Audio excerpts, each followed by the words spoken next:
Hello, howdy. Hello, Inter. For once, this is 25 Blue Asterism Solstice here. 25 Blue Asterism Solstice here. And today, I confront you with, a bit of confession. Now, while FromSoft isn't too known for how it does its platformings, I have a, well, I'm a sucker for trying silly jumps. Yeah, whether or not a jump is just a bit of a stylish one, or more so just a sneakier one, I just really like doing silly little jumps. For the record, this is very much quite possible. In fact, not only is it possible, this is physically, lacking of mass. This is also a very great way to kind of look it over. And interestingly enough, there's a bookshelf behind this, which can be easily kind of ignored from other angles. And I just stop and think to myself, who would actually hide anything back here? Well, look no further, I actually have an answer for that too. Overall, this video I'm about to show you is going to preview some of my favorite jump spots that I've personally come across.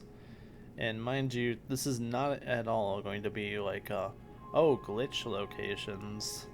I'm not going to perform any glitches in this video. All this is going to be very legit in terms of jumping.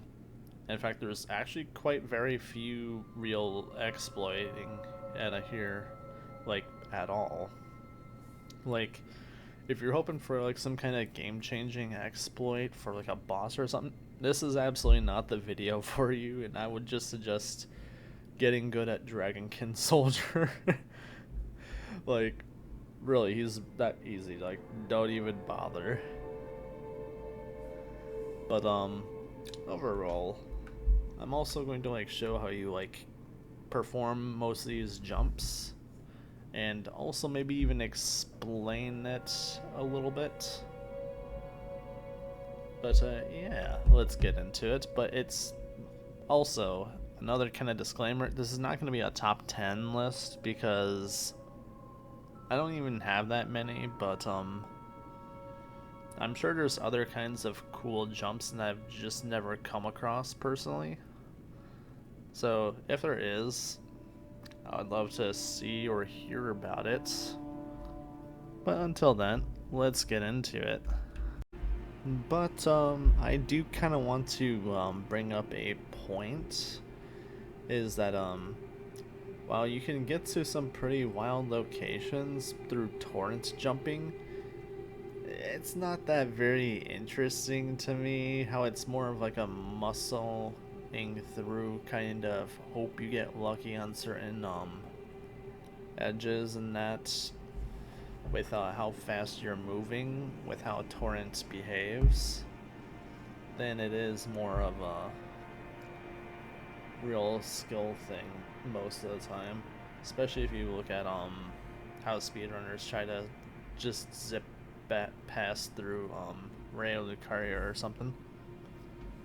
But I will demonstrate a singular interesting torrent jump location that I liked that isn't the one I found like down this way of the Shiafa River, where you can actually kind of escape the map, which is something I totally kind of managed to make happen my first playthrough character at like before level 50.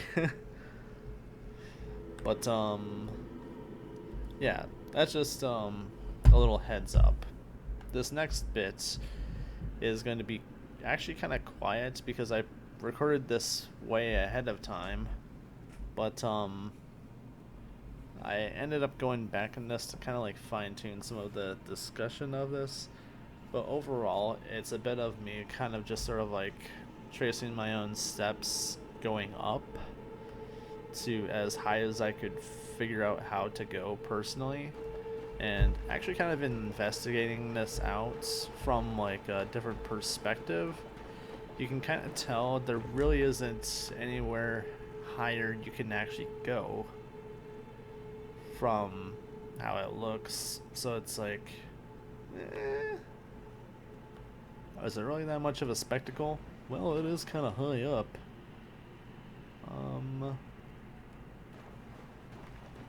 So yeah, that's something I just kind of wanted to bring up real quick.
For this one, I'm going to also kind of describe some of the stuff I've been using and trying when it comes to a lot of general jumping. Now, certain objects are destructible. If you jump anywhere next to these, you are just going to destroy them. And in some cases, they're just straight out destructible. Trying to walk up to them and that. And in certain cases, they're less destructible if you manage to just jump on top of them in a certain lighter fashion like this. However, there's quite a few instances where if you just jump straight up or something, it'll cause destruction to it. Unless if you're in a certain motion from it. But this is like a hard to map out sort of technique overall, but it is quite viable for a variety of jumping locations. That's just one little detail to kind of know about. You can in fact jump on stuff like this if you have a certain positioning, handling, and whatever, but otherwise that alone is not enough to secure every single object you want to jump on top of it to and from. So let's talk about other kinds of jumping. There's basic jumping, and then there's sprint jumping. Now, when it comes to sprint jumping, usually you need space to generate enough movement for the full sprint pace to engage the fullest sprint jump. And this is in turn a very lengthy jump.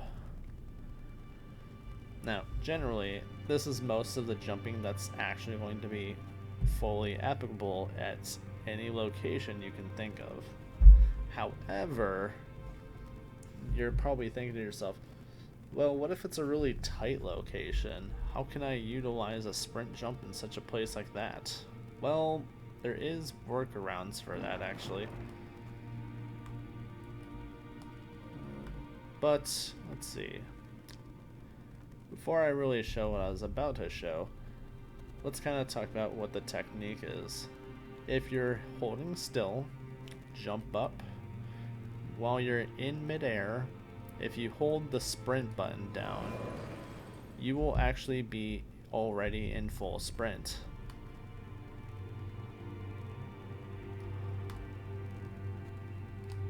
You see the difference? How there was like a lack of build up to it. Let me just demonstrate again.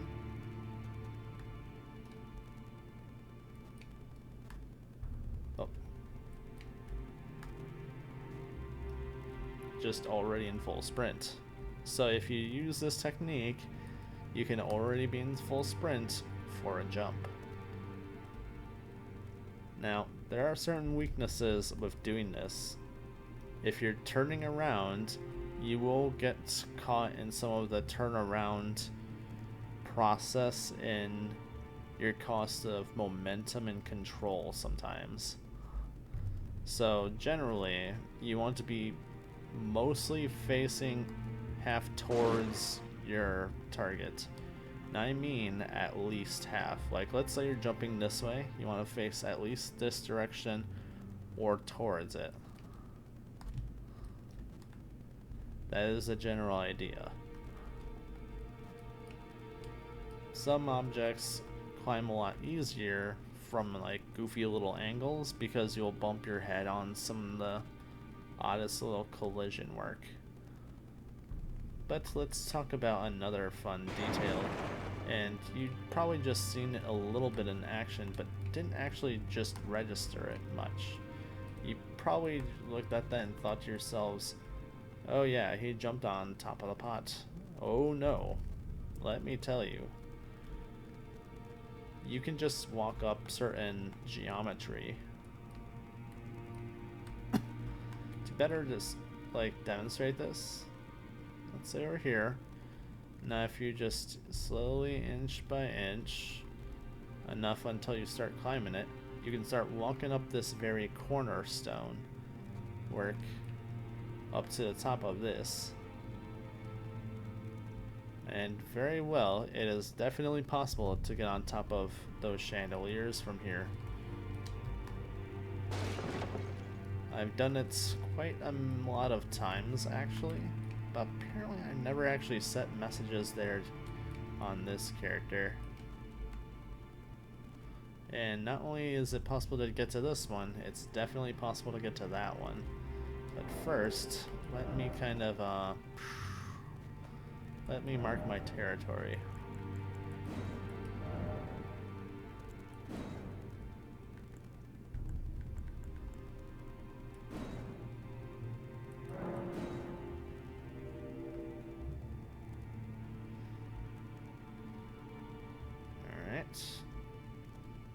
Now our next goal is to hit practically the edge of this one where it's lowered down also, so we're also not bumping our head as much with the ceiling collision, and also getting a full sprint. I make it sound very straightforward, but the amount of times you can mess that up is actually quite astronomically easy. Like, you have to have at least a little muscle memory to get that very edge of it down. And when I showed people this spot, they were actually quite surprised it was even possible. But, yeah. Likely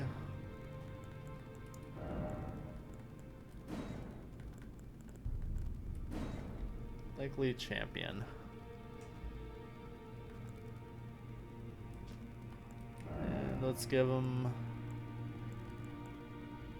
something solid.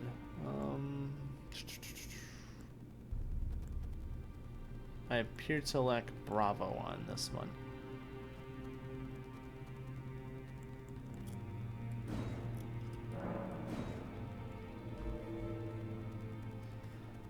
So yeah, that's how a lot of this generally works. However, there is going to be rare circumstances where you can actually get on top of things, but you can't actually stop moving if you want to stay on top of them. Now, it's very rare and circumstantial, but I've seen at least 2 circumstances of this. One was actually in the crystal tunnel thing of Celia, that hidden one, where I was trying to get to that other area. I wasn't 100% sure how to get there at the time without like looking it up, so I thought maybe I can jump into it with some kind of very tedious dedicated means. It didn't really quite work, but it came incredibly close. The other instance of this is something you will see in the video, but something I didn't really express too well in that part, is that I actually had to like slow down my movement speed for my jump, because when you're in sprint jump, you're in distance jump mode, you're not in control jump mode. To better express that, let's try sprint jumping like this. I actually once I jumped, I actually tried to hold left, and this is about as much as it let me manage. But let's say I'm in regular jump mode. It's a lot closer, and you get more curvature movements. So you can do some more controlling jump movements with that as a process. Something I see some people do is that they'll start a sprint jump and then do like a punch in a direction for certain stuff, for like skips. Now, I haven't personally managed to make that work out too correctly for anything, so don't expect to see that here. But expect a few pretty precise looking jumps.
But, ladies and gentlemen,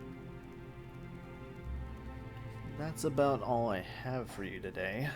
Thank you so much for watching, if you indeed have. If you have other cool jump spots of this sort of nature, I'd love to hear about them, or even see about them if it were. But, till next time, peace out, y'all.